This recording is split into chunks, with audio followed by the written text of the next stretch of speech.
Hear the clicking noise every time you turn the steering wheel. It's a common issue, and today we're going to figure out what it might be.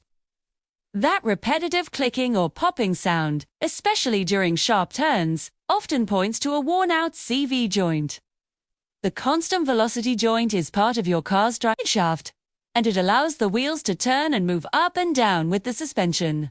Over time, the protective boot can tear, letting dirt in and grease out, which causes the joint to fail.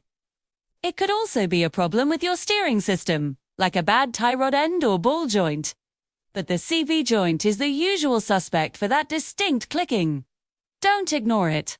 A failed CV joint can be dangerous. Get it checked out by a professional to be safe. For more car tips, make sure to subscribe. See you next time.